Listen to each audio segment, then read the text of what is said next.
Okay, let's do this. Hey everyone, it's Drew. Today we're going to be talking about the SIRUI Anamorphic full frame 1.6 lenses. I haven't really seen too many videos talking about these guys, and with those, they're generally just talking about one of the lenses, so I'm going to talk about all five, plus the adapter. And just for context, just so you know, that way if you're trying to look up something else, it's these lenses that I'm talking about. So for a bit of context, I haven't shot any major, huge projects with these. I'm just a hobbyist. I'm trying to get something going, but that's where I am right now. So keep that in mind. I'm going to be as best I can, but hobbyist. Just to get it out of the way right off the bat, I like these lenses pretty well. I do have some issues with them, but given their price point and that there's not really any competition much right now, they're overall a win. Things I like about them, all the gears line up, so when you're changing lenses, you can just pull back the follow focus. You can pull back the focus motor, swap the lenses, and then just tilt it back on, and it'll always be the same. So that's pretty good. Image quality, they're pretty sharp. I'm going to cycle through them here in just a second to show you them, but I'd say they're pretty good. They're not consistent, and that's really, I'm going to talk about this further, that's where my main issue is. So to start off, here's a super scientific brutal test. I'm going to have the R5 at 8K filming my focus card just to check that I use to check focus. Super scientific, super professional. Here's the 35. Here's the 35 2x magnification, just to give you some sight there. Here's the 50. Here's the 50 zoomed in. Here's the 75. 75 zoomed in. The 100. The 100 zoomed in. The 135. And the 135 zoomed in.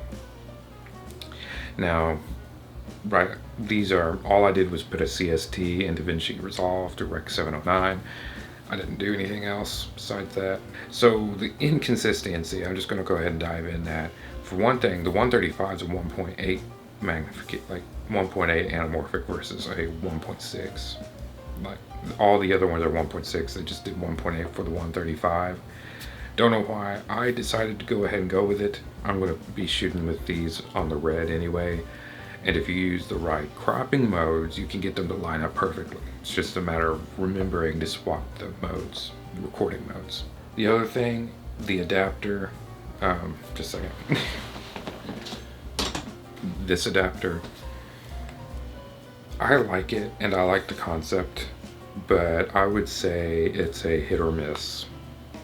Some of the lenses in the kit works great with, and some of them it's so blurry that it's unusable and awful. So overall I wouldn't recommend using it or buying it, but I got this during the initial phase, and so I pretty much got it for free.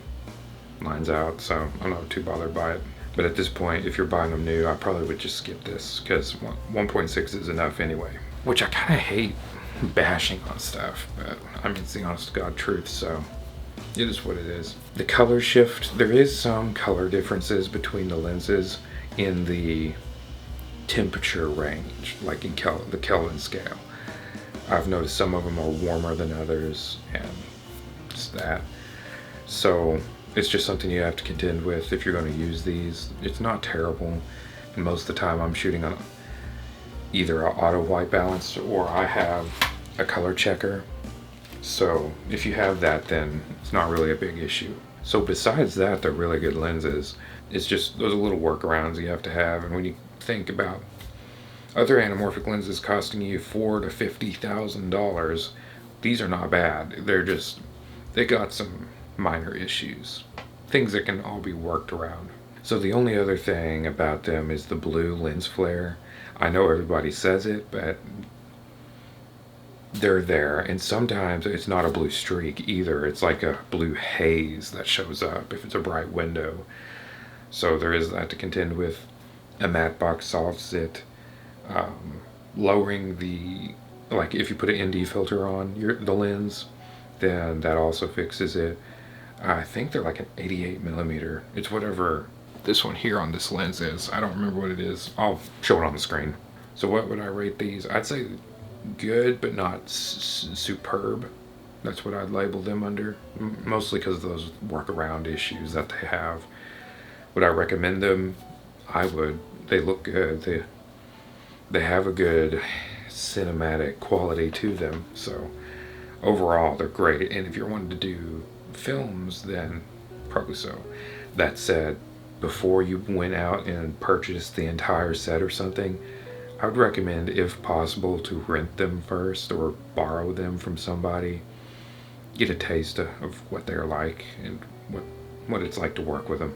Again, it's not the most professional thing, and I don't really want this to be a channel where I'm reviewing stuff all the time anyway. I just thought there's not much out there on these lenses, and if I can do a video showcasing all of these at the same time, in the same video, all 5 lenses, then, you know, why not? So let me know if you have any questions in the comments below. I'll try to answer them, and that's all I have, so see you soon.